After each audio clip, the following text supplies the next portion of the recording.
할렐루야. 여러분 사랑합니다. 사랑합니다. 사랑합니다.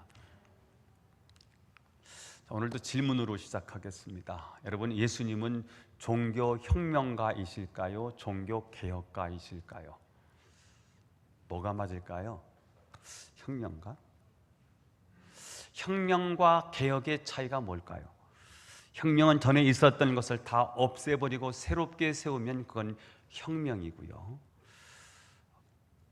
고려를 무너뜨리고 이성계 장군이 위화도 회gon을 하면서 혁명을 일으키죠. 역성혁명. 그래서 고려는 없는 겁니다. 새로운 왕조가 세워지는 거죠. 마틴 루터가 종교개혁을 단행했습니다. 만약 혁명이었다면 캐톨릭은 사라지고 없었어야 되겠지요.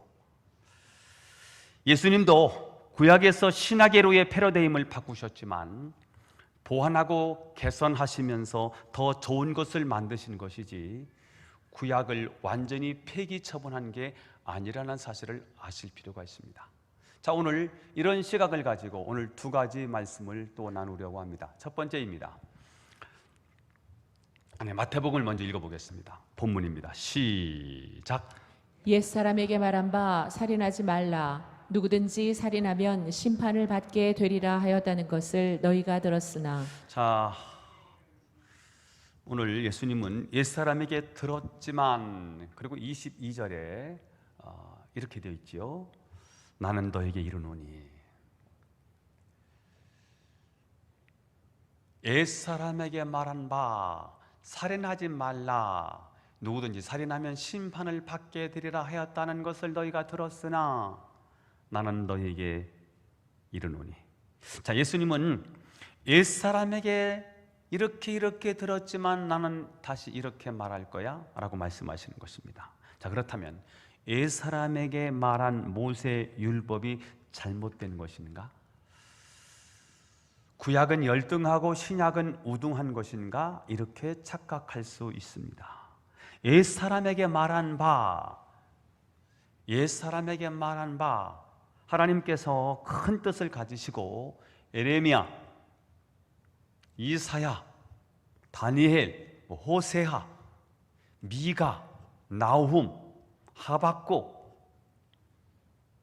스바냐, 스가랴, 말라기, 이런 선지자의 열정을 이용하셔서 충분히 백성들이 먹어야 할 양식을 공급해 주셨습니다. 이 백성이 이 말씀을 듣고 이 말씀대로 살아서 하나님의 축복을 받을 수 있도록 하나님의 여러 선지자들의 열정을 사용하셔서 충분히 말씀해 주셨습니다. 자, 그런데 그 말씀이 시간이 지나면서, 시간이 흘러가면서 본뜻이 너무 왜곡되고 본뜻이 너무 굳어지고 인본주의로 흘러가면서 그 원래의 뜻이 본래의 뜻과 너무 멀리 와 있는 겁니다. 그래서 오늘 예수님이 그 본래의 뜻을 다시 풀어주는 말씀이 오늘 본문의 이야기입니다. 재해석해 준 거지요. 그런 면에서 예수님은 혁명가가 아니고 뭐지요? 예수님은 종교개혁가인 거지요.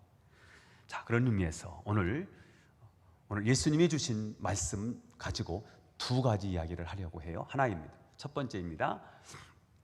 예수님은 왜 살인하지 말라는 말씀을 재해석하셔야만 하셨을까요? 여러분, 사람을 죽이는 인간이 몇 명이나 될까요? 100에 하나쯤 될까요? 아닐걸요. 1000명에 하나 정도 있을까요? 아닐걸요. 10,000명에 하나 정도는 살인할까요? 그것도 아닐걸요. 여러분, 주위를 한번 살펴보세요. 사람을 죽인 사람이 있나요? 없을 거예요. 자, 그러면 우리가 사람을 안 죽이는데 하나님이 왜 이런 말씀을 하셨을까? 살인하지 말라는 말이 도대체 무슨 말일까? 살인하지 말라는 말은 우리는 너무나도 잘 알고 있습니다. 사람 죽이지 마, 이 말이지요. 자, 정말 오늘 하나님께서 사람을 죽이지 마라고 하는 뜻으로 이런 말씀을 주셨을까? 만약 사람 죽이지 마라고 해석된다면 아마 우리는 다 교만에 빠지고 말 것입니다. 나는 계명을 잘 지켜. 난 사람 안 죽였거든. 나 계명 잘 지켜. 사람 안 죽였어. 이미 율법을 졸업한 사람이 되어버립니다. 이렇게 해석한 사람들이 누구입니까? 율법학자들입니다. 바리새인들, 서기관들입니다. 율법을 졸업한 것 같아요. 살인 안 했어. 나 율법 잘 지켜. 율법이 만만해 보이는 거예요. 율법이 굉장히 쉬워 보이는 거예요. 살인하지 않았어. 율법 지켰어. 이렇게 되는 거예요. 예수님은 왜 살인하지 말라는 말씀을 오늘 그 시대 사람들에게 새롭게 해석해 줄 수밖에 없었을까? 인간의 생명에 대한 하나님의 본뜻이 사라졌기 때문일 것입니다. 인간을 향한 하나님의 사랑, 인간을 향한 하나님의 본뜻, 인간 사랑에 대한 하나님의 본뜻, 그것은 창세기 1장에 인간을 창조할 때 하나님의 마음이 고스란 안에 담겨있는 사실을 성경이 기록을 해주고 있지요. 창세기 1장 27절에는 하나님이 자기 형상대로 사람을 창조하셨다고 말씀을 했습니다. 이것은 사람을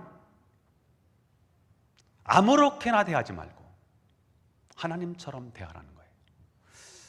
동물은 동물처럼 만들었어요. 호랑이는 호랑이처럼 만드셨어요.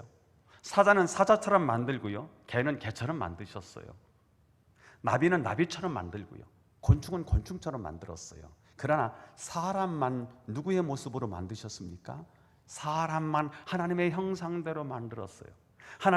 하나님이 사람만 하나님의 모습대로 만드셨습니다. 이 말은 우리 인간은 개와 돼지하고 다르다는 거예요. 세상의 동물과는 다르다는 거예요. 사람은 어떻게 대해야 하느냐? 하나님처럼 대해야 된다는 거예요. 하나님 닮았기 때문에 하나님처럼 소중하다는 거예요. 인간의 생명은 하나님처럼 굉장히 존귀하고 소중하게 다루어야 된다는 것입니다. 그러면 하나님처럼 만들어진 하나님의 형상을 가진 인간은 어떻게 살으란 말이지요? 그 28절, 창세기 1장 28절을 한번 읽어보겠습니다. 시작. 하나님이 그들에게 복을 주시며 하나님이 그들에게 이르시되 생육하고 번성하여 땅에 충만하라. 땅을 정복하라. 바다의 물고기와 하늘의 새와 땅에 움직이는 모든 생물을 다스리라 하시니라. 자, 하나님이 그들에게 복을 주셨어요. 누구에게요? 하나님의 형상을 가진, 하나님의 모습을 닮은, 뭐가 닮았지요? 인격이 닮았어요. 뭐가 닮았다고요? 하나님의 영을 가진 존재예요. 사람에게만 있는 거예요. 하나님의 뭐가 닮았지요? 통치권이 닮았다고요. 이런 사람은 어떻게 살아야 된다는 거예요? 이런 사람에게 하나님이 복을 주셨다는 거예요. 이런 사람은 어떻게 살아야 되느냐? 생육하고 번성하고 땅에 충만한 거예요. 결혼해서 아이 낳고 해서 번성하고 땅에 충만하는 거예요. 하나님의 형상을 가진 자로 하나님의 형상답게 세상을 하나님의 형상으로 덮어버리라는 거예요. 정복하라는 거예요. 그리고 바다의 물고기와 하늘의 새와 땅에 움직이는 모든 생명을 하나님의 형상을 가진 너희가 하나님 형상 가진 자로서 그렇게 다스려서 세상을 아름답게 갖고 가면서 세상을 아름다운 세상으로 만들라는 것입니다. 자, 그러니까 성경은 살인하지 말라라고 하는 이 부정적인 행위를 금지하는 책이 아니라 도리어 생명을 살리고 더 번성케 하는 책이라는 사실을 아실 필요가 있습니다. 자, 하나님 형상을 가진 자예요. 하나님 형상답게 서로 사랑하면서 행복하게 살았으면 좋겠어요. 이게 하나님으로 충만하면요, 은혜로 충만하면 이게 가능하거든요. 모두를 사랑할 수 있는데 이게 늘 충만하지 않아요. 공동체 생활을 하다 보니까 사랑스럽지만 때로는 미웁기도 하고요. 사랑해서 사는데 어떤 때는 욕심이 생겨서 도둑질도 하고요, 못된 짓을 하게 되는 거예요. 그래서 안 되겠다. 이 세상에는 법이 필요하겠구나. 그래서 법을 주시는데, 그 율법인데, 법은 최고치를 정해 놓습니다. 최고치를 정해 놓는 거예요. 사람을 죽이면, 남의 물건을 빼앗으면, 남의 물건을 훔치면, 거짓말하면, 사기치면 얼마 이하의 벌에 처한다는 법을 정합니다. 이스라엘 백성들도 잘못하는 사람이 있었기 때문에 법이 주어졌어요. 어디에서 법이 주어지지요? 광야 40년 동안 광야에서 하나님이 법을 주세요. 광야는 감옥이 없어요. 광야는 돈이 없어요. 그러면 어떻게 범법자를 처벌을 해야 될까요? 신명기 5장에 답이 나와 있어요. 읽어보겠어요. 신명기 25장 2절 시작. 악인에게 태형이 합당하면 재판장은 그를 엎드리게 하고 그 앞에서 그의 죄에 따라 수를 맞추어 때리게 하라. 자, 광야입니다. 감옥이 없지요. 잘못했다고 감옥에 넣을 수 없어요. 돈이 필요 없지요. 생산 활동을 하는 거 아니지요. 매일 하늘에서 만나가 내리고요. 매출하기를 하나님이 주셨기 때문에 하나님이 공급해 주시는 그런 양식으로 살기 때문에 돈이 필요 없어요. 그러면 벌금형, 금고형이 필요 없겠지요. 그러면 잘못한 사람이 있는데 어떻게 처벌을 해야 될까? 매를 대라는 거지요. 태형입니다. 그런데 그 앞에서 그의 죄에 따라 수를 맞추어 때리라는 거예요.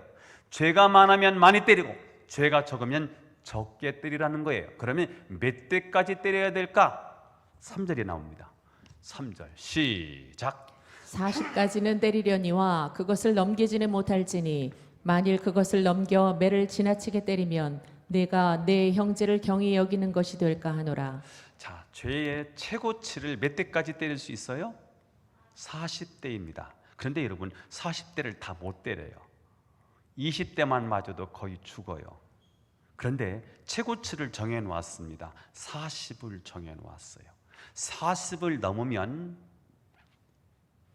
내 형제를 경히 여기는 거예요. 내 형제의 생명을 무시하는 거예요. 경멸하는 거예요. 우습게 여기는 거예요. 생명을 경시하는 일이 되는 거예요. 그래서 상한선을 정해 놓아요. 40대까지만 해.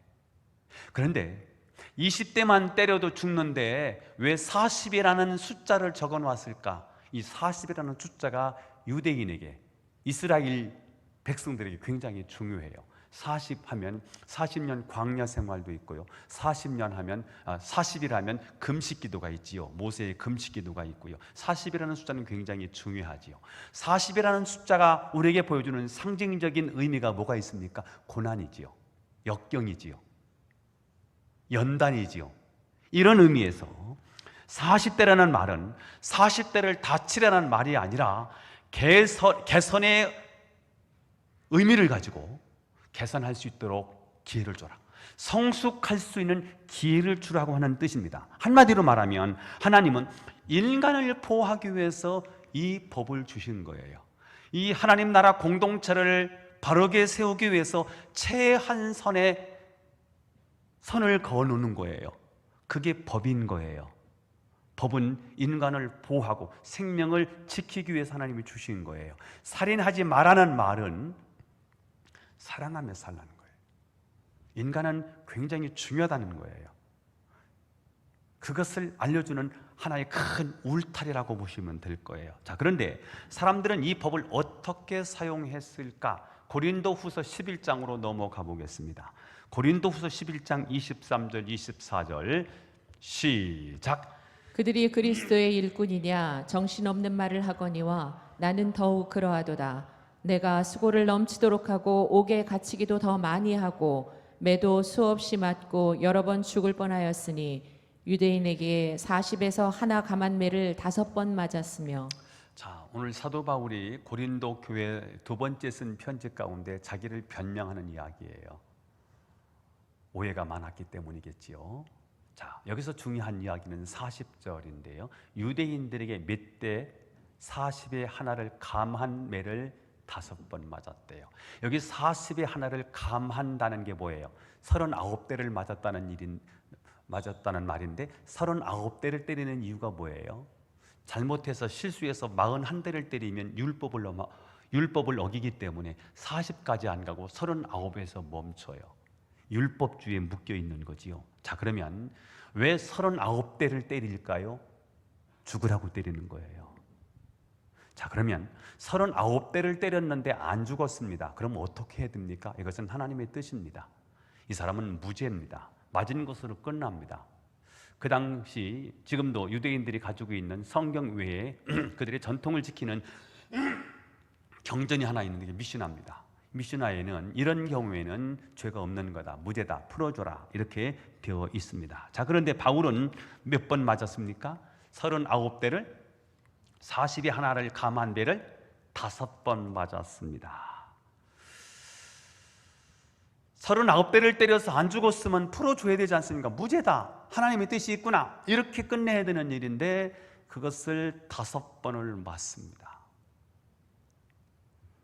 때리는 사람들이 유대인들입니다. 그런데 그들은 우리는 율법을 잘 지켜, 우리는 39대밖에 안 때렸거든, 절대로 우리는 율법을 어기지 않아.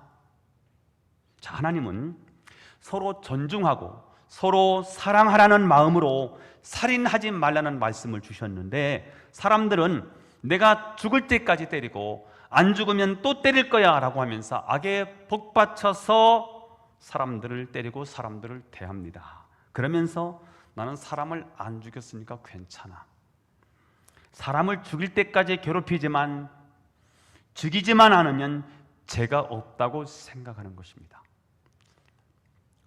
분명히 살인을 했는데 사람이 죽었거든요. 그런데 칼로 찔러서 죽임을 당했는데 칼을 발견할 수 없어요. 물증이 없는 거예요. 그러면 무죄입니다. 이게 현대 우리 법의 이제 허점이지요. 이걸 어떻게 할 수가 없어요. 물증이 없으면. 죄는 있는데 분명히 죄를 지은 것 같은데 벌을 줄 수가 없어요. 이게 우리 이 시대의 이 법의 맹점이죠. 교회 안에 외모가 조금 잘 안 되는 그런 자매가 있었는데, 그 학생이 어느 날 목사님과 만나기로 약속을 했습니다. 그래서 약속한 장소에 목사님이 나가셨는데 그 약속한 장소에 약속한 시간에 그 아이가 오지를 않았어요. 그래서 그 아이가 왜 안 왔는지 수소문해서 물었더니 그날 그 아이가 목숨을 끊었다는 겁니다. 왜 극단적인 선택을 했을까 하고 주변 아이들한테 물어봤더니 아이들이 그런 말을 했대요. 그 아이에게, 너는 그 헐거를 가지고 교회 오니 용기도 좋다. 그 말을 듣고 그 아이는 얼굴을 들고 다닐 수가 없었습니다. 다들 자기를 비웃고 경멸하고 자기를 쳐다보고 조수하고 뒤에서 뒷말하고 하는 것 같아서 고개를 들고 사람들 앞에 나타날 수가 없었습니다. 결국 목사님께 상담 요청을 했다가 만나기 바로 그 직전에 그는 자살로 자기 생을 마감하고 말았습니다. 그 목사님이 그 아이를 케어하고 있었던 청소년 사역자였기 때문에 그 아이의 상갓집에 간 거예요. 근데 그 목사님의 마음을 더 아프게 했던 건 뭐냐면 죽은 사람은 있는데 죽인 사람이 없더라는 거예요. 피해자는 있는데 가해자가 없더라는 거예요. 이게 얼마나 심각한 문제냐면, 가해자는 칼로 찌르지 않았으니까 증거도 없고 흔적도 없고요. 그래서 벌을 줄 수가 없어요. 문제는 가해자는 또 그러고 다닐 거고요. 피해자는 더 많이 생긴다는 게 문제인 거지요. 여러분, 수많은 사람들이 말로 사람을 죽이고요.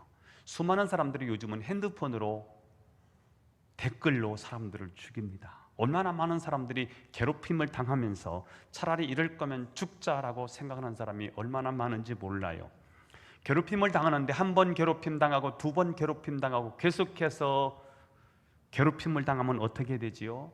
평상시는 죽음을 생각하지 않아요. 평상시는요, 내가 성공해서 이렇게 살아야지, 내가 이렇게 해서 사람들에게 사랑을 받아야지라고 생각하면서 살아갑니다. 자, 그런데 계속해서 괴롭힘을 당하면요, 자존감이 내려갑니다. 삶의 의미를 상실하게 됩니다. 희망이 보이지 않습니다. 그러면 그 자존감이 어디까지 내려가느냐 하면 죽음의 문턱까지 내려가게 돼요. 그리고 죽음과 삶은요, 백지 차이처럼 작아져요. 생각하지요. 야, 이거 죽는 거와 사는 거 이게 별게 아니네? 이렇게 생각하게 되지요. 그러다가 거기서 또다시 한 번만 괴롭힘을 당하면요, 목숨을 끊어버려요. 여러분, 우리는 살인하지 말라는 말을 어떻게 이해해야 할까요? 누가 살인한단 말입니까? 그런데 우리 주변에서 살인이 저질러지고 있는 거예요. 보이지 않아요. 겉으로 드러나지 않아요. 그런데 우리의 말로, 우리의 글로, 우리의 표정으로 사람을 괴롭히고 있어요. 이 괴롭힘은 어디까지 가는 거예요? 살인까지 가게 되는 거예요. 오늘 예수님이 꼭 오셔서 하시고 싶은 메시지가 뭐냐면, 그 당시 바리새인이나 율법학자들에 의해서 사회를 굉장히 율법으로 경직되게 만들었어요. 살인 안 했으면 율법을 지키는 거야. 살인 안 했으니까 나는 계명을 지키는 당당함이 있는 거야. 이러고 살면서 속으로는 사람들을 다 괴롭히고 사람을 죽음의 지경에 이르게 만드는 거예요. 그래서 예수님이 말씀이 뭔지 아십니까? 겉으로 살인하지 않는 것보다 속으로 살인한 니들이 이놈아 더 미워 하고 예수님이 화를 내시는 장면이 마태복음이나 복음서에 참 많이 나오지 않습니까? 그러니까 나는 사람 안 죽였으니까 괜찮아, 나는 법을 잘 지켜, 나는 적어도 사람을 죽이지 않아 라고 만족하며 사는 것이 아니라, 우리 그리스도인들은 어떻게 살아야 되느냐? 어떻게 사람을 살릴 것인가에 초점을 맞추고 살아야 된다는 거예요. 우리의 초점은 나만 빠져나가는 게 아니에요. 살인하지 말라고 해서 살인 안 했어, 나는 이 법을 지켜, 그러니까 나는 의로워, 이렇게 접근할 것이 아니고, 원래 살인하지 말라고 하나님이 주셨을 때의 마음, 그것은 우리 인간을 사랑하는 마음. 인간을 하나님처럼 귀해, 하나님처럼 만들어졌어, 하나님의 형상대로 만들어져서 하나님처럼 소중하게 다뤄야 돼. 하나님을 사랑하듯이 이웃을 사랑해야 돼. 이게 살인하지 말라고 하셨던 말씀의 초점이었어요. 예수님이 하나님이 이 말씀을 주실 때에 하나님의 마음, 율법의 정신은 인간 사랑이었던 거예요. 그런데 사랑은 빠지고요, 거기에 뭐만 남아 있습니까? 의의만 남아 있어요. 율법을 지켰어, 이것만 남아 있어요. 그러다 보니까 안 들키기만 하면 되는 거이지요. 그래서 오늘 예수님은 하나님이 주셨던 그 말씀의 정신, 말씀의 의미를 다 잃어버리고 껍데기만 남아있는 그 상황에서 다시 하나님의 말씀을 재해석하실 수밖에 없고, 그 말씀이 묶여있는 걸 풀어주실 수밖에 없는 거예요. 그래서 제가 마태복음을 복음이라는 시각으로 보니까 왜 이렇게 말씀을 하셨을까? 제가 다음 주 나눌 얘기예요. 밥을 먹으면서 저는 이렇게 설교를 고민스러운 이야기를 이렇게 가정에서 나누어요. 그래봐야 우리 집 사람하고 막내하고 이제 셋이 나누는 건데, 다음 주 설교인데, 나가라고 하는 놈은 심판을 받아야 되고, 미련한 놈이라고 나가라고 하는 자는 공회에 서야 되고, 미련한 놈이라고 하는 자는 지옥을 가야 된대요. 이거 점층법이네. 그러면 미련한 놈이 도대체 뭘까? 공회에서 재판받으면 이제 살 수도 있는데, 지옥 가는 건 끄집어내지도 못하는 거잖아요. 이게 도대체 이 미련한 놈이라고 하는 건 이게 도대체 어떤 욕일까? 던진 거예요. 우리 집사람한테, 여보 당신도 좀 묵상 좀 해봐. 우리 교인들한테 제가 다음 주 설교를 다 준비했어요. 왜냐하면 제가 월요일 내일부터 목요일까지 남부연에 60여 명의 사모님을 모시고 제주도 힐링 캠프를 가요. 그래서 설교 묵상할 시간이 없겠더라고요. 그래서 지난주 중에 제가 설교 2편을 작성을 했거든요. 조금 남았어요. 이게 안 풀렸어 아직. 자, 복음이라는 시각을 가지고요, 하나님 우리를 사랑한다는 시각을 가지고 마태복음이 복음서라는 사실을 알고 복음서를 다시 보기 시작했더니요, 오늘 이런 게 보이네요. 예수님이 다시 해석해 주시네요. 말씀이 틀린 게 아니에요. 말씀을 왜곡한 게 문제인 거예요. 말씀의 본 뜻을 흐리게 만드는 게 문제인 거예요. 그래서 예수님이 다시 흐려진 말씀, 굳어진 말씀을, 너무 인간적으로 흘러가 버린 말씀을 사랑의 마음을 가지고 다시 풀어주는 메시지가 마태복음이더라고요. 그래서 마태복음을 그냥 쭉 진도를 나가려고 하다가 한 절씩 한 절씩 씹어가는 게 좋겠다. 자근자근 씹어가고 있거든요. 오늘 예수님의 말씀은 이런 말씀이지요. 야, 옛사람들에게 들은 말씀이지요. 옛사람들에게 들은 말, 구약이죠, 구약. 근데 너희들 이렇게 들었지. 내가 다시 풀어줄 거야 하고 재해석하는 메시지가 이제 21절 이어가는데 오늘은 21절만 하는 거예요. 자, 그러면 살인은 직접적인 살인이 있고 간접적인 살인이 있네요. 살인하지 말아야 될 이유가 무엇일까요? 신명기 말씀을 또 보겠습니다. 32장 39절 시작. 이제는 나 곧 내가 그인 줄 알라. 나 외에는 신이 없도다. 나는 죽이기도 하며 살리기도 하며 상하게도 하며 낫게도 하나니 내 손에서 능히 뺏었을 자가 없도다. 자, 하나님은 사람을 죽이기도 하고 살리기도 하세요. 하나님은 사람을 죽일 수 있어요. 왜요? 살릴 수 있으니까. 근데 우리는요, 죽일 수는 있는데 우리는 못 살려. 하나님은 살리기도 하고 죽이기도 해요. 하나님이 아브라함에게 네 이삭을 번제로 바치래요. 그렇게 말씀하실 수 있는 분은 오직 누구밖에 없어요? 하나님밖에 없어요. 왜요? 그분은 살릴 수 있는 분이니까. 우리는 죽일 수는 있는데 살릴 수 없어요. 그러니 살인하지 마. 드러나는 살인, 드러나지 않는 살인 하지 마. 사람의 마음을 상하게 하지 마. 하나님은 어떤 분이세요? 상하게도 하시고 낫게도 하세요. 그래서 하나님은 상하게 하실 수 있어요. 왜요? 낫게 하실 수 있으니까. 근데 너희들은 하면 안 돼. 너희는 상하게는 할 수 있어도 낫게는 할 수 없지. 그러니까 상하게 하지 마. 아무리 미워해도 살인하면 안 돼. 사람을 살인하는 건 나한테 맡겨. 사람에게 보복하는 일은 나한테 맡겨. 너희들은 그거면 안 돼. 너희들은 못 살려내잖아. 너희들은 못 고치잖아. 저는 오늘 말씀을 기억하시면서 여러분 상대방을 정말 미운데 미움으로 끝내고요. 빨리 사랑으로 바꿔야지. 여러분이 모든 경영을 하나님께 맡기실 수 있기를 예수님의 이름으로 축원합니다. 자, 또 하나.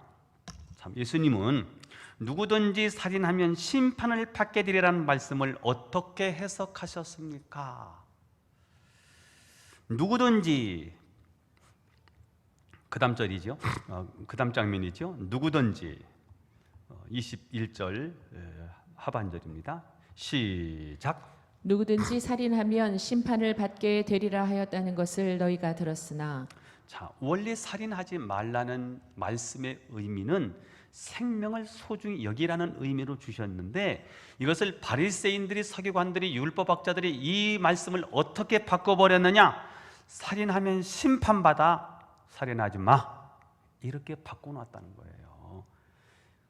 그러나 여러분 살인하지 말아야 될 이유가 과연 심판받지 않기 위해서 벌받지 않기 위해서 살인하지 말아야 되는가요? 아니죠. 벌금을 높이고 벌을 강화하면 세상이 바뀔까요? 사람이 선해질 수 있을까요? 물론 범죄율은 조금 떨어질 겁니다. 군부 시대에 50 정부가 들었으면서 이 사회를 깨끗하게 만들겠다고 사회 정의 구현을 실현하겠다고 얼마나 많은 사람들을 삼천 교육대에 보냈습니까? 그런데 여러분 세상이 선해졌습니까? 사회가 이렇게 법을 강화해서 통제하는 사회를 만들어 놓으면 11계명이 생겨나요. 11계명 아십니까? 10계명보다 더 중요한 11계명 뭔지요? 들키지 말지어다. 11계명이 발달하게 되어 있어요. 들키면 벌이 너무 커요. 그래서 안 들키려고 악을 숨기는 이 노력이 굉장히 많게 돼요. 그때부터 들키지 않고 뒤에서 뭔가를 꾸미고 겉으로는 멀쩡한데 뒤로는 점점 타락하고 점점 썩어가는 것입니다.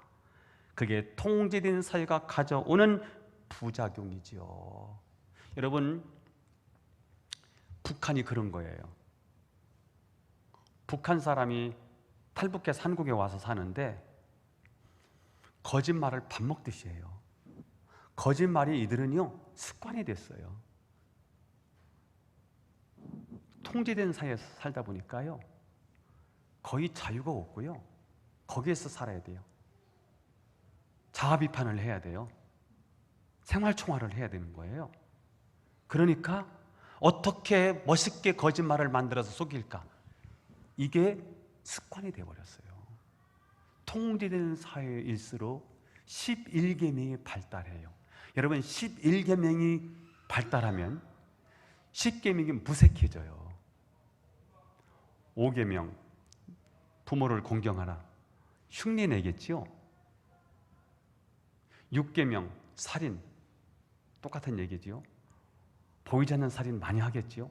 7계명, 간음하지 말아요. 불륜이, 안 들키는 불륜이 많겠지요. 11계명 발달하면 그런 거예요. 8계명이 뭐지요? 도둑질하지 마라. 사기들이 많겠지요. 9계명, 구라치지 마라. 구라가 많겠지요. 10계명, 내 이웃의 집을 탐내지 말라. 부동산에 문제가 심각하겠지요.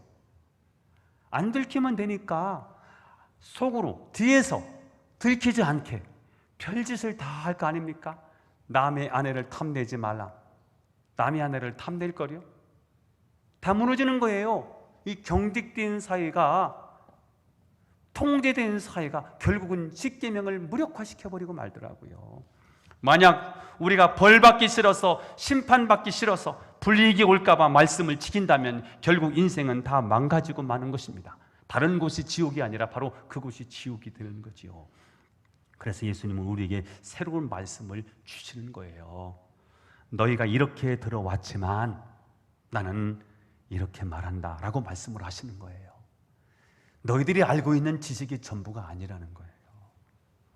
하나님 나라를 위해서 일을 하는데, 주님을 위해서 일을 하는데 어떻게 일을 해야 될까? 두려워서 일하는 것. 오늘 예배를 드리는데 오늘 예배당에 안 나오면 하나님이 나를 때릴 거야. 하나님이 나를 혼낼 거야. 그래서 예배를 드리는 것, 그런 율법의 정신이 아니라는 거예요. 그러면 하나님 나라를 위해서는 어떻게 일을 해야 되느냐? 디모데후서 1장 7절을 읽어보겠습니다. 시작. 하나님이 우리에게 주신 것은 두려워하는 마음이 아니요 오직 능력과 사랑과 절제하는 마음이니. 자, 바울이 자기 제자 아들과 같은 디모데에게 하나님의 일을 어떻게 해야 할지를 알려주는 이야기예요. 야, 디모데야, 하나님을 섬기는 일은 두려워하는 마음으로 하는 게 아니야.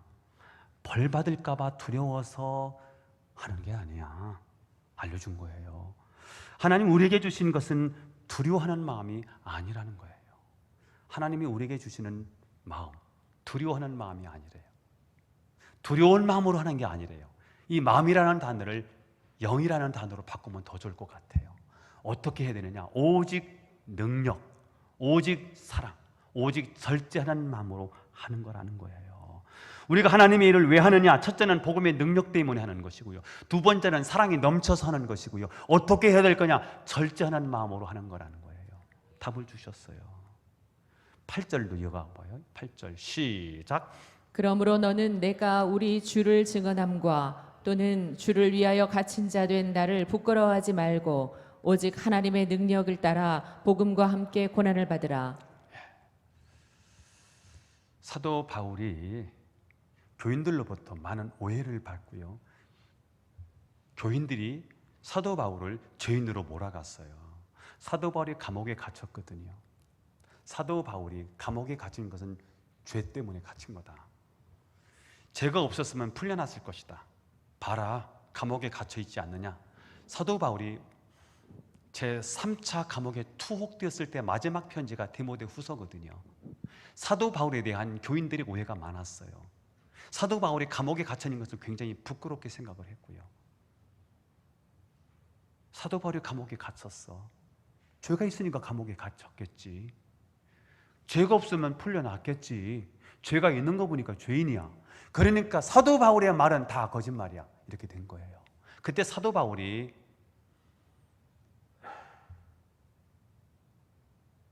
주를 위하여 갇힌 자 된 나를 부끄러워하지 말라. 다 부끄러워하고 있다니까요. 부끄러워하지 말라. 왜? 내가 우리 주를 증언함과 또는 주를 위하여 갇힌 자 된 나. 왜 갇혀 있다는 거예요? 욕심 부려서 갇힌 게 아니에요. 진짜 세상에 법을 어겨서 감옥에 갇혀 있는 게 아니에요. 왜 감옥에 갇혀 있느냐? 우리 주를 증언하기 위해서, 또 주를 위해서 복음 전하다가 감옥에 갇혀 있다는 거예요.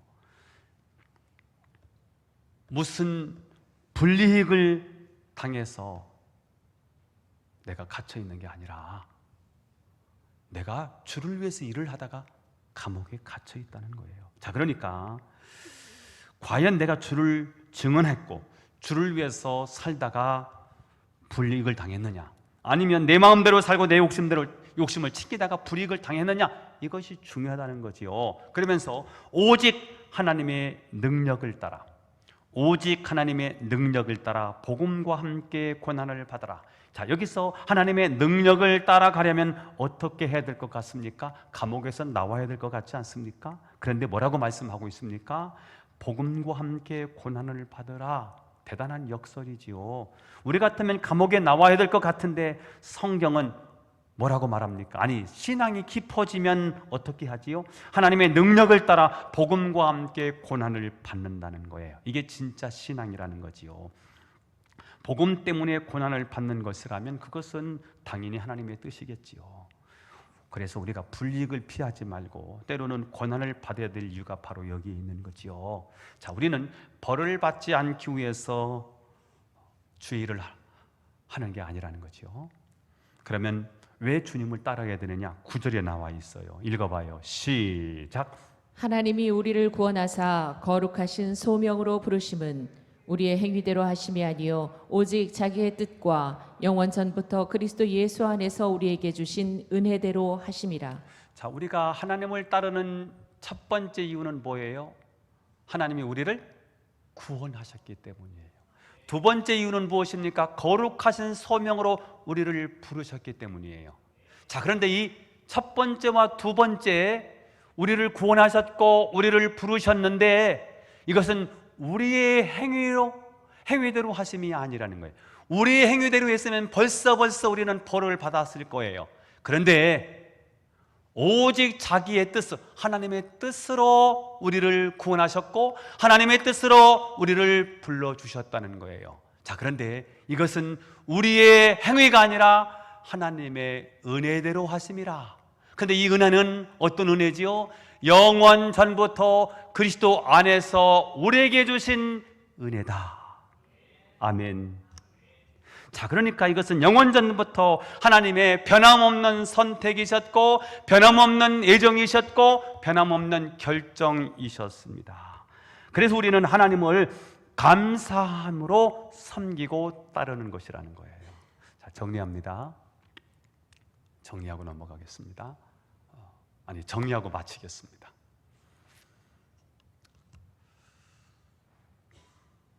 살인하면 심판을 받는다는 말을 너희가 들었지? 예수님이 이 법을, 그들이 알고 있는 율법을 재해석해 주시네요. 이들이 율법을 어떻게 알고 있습니까? 심판받지 않기 위해서 살인하지 않는다고 알고 있어요. 아니야. 진짜 하나님의 사람은 살인하지 않아. 우리가 하나님의 일을 하는데 두렵기 때문에 하나님의 일을 하는 게 아니야. 예배당 빠지면 하나님이 혼날 것 같아서 예배 드리는 게 아니야. 나를 구원하셨어. 나를 거룩한 소명으로 나를 불러주셨어. 이것은 내 행위가 아니야. 전적으로 하나님의 은혜로 불러준 거야. 그런데 이 은혜는 하나님이 영원전부터 예비하신 거야. 예, 영원전부터 예수님 하나님 우리를 선택하셨고 애정하셨고 이미 결정하신 거야.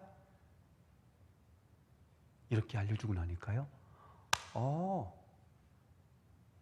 예비드릴 이유가 있네. 그분을 찬양할 이유가 있네. 우리가 하나님 나라를 위해서 열심히 일을 해야 될 이유가 생겼네.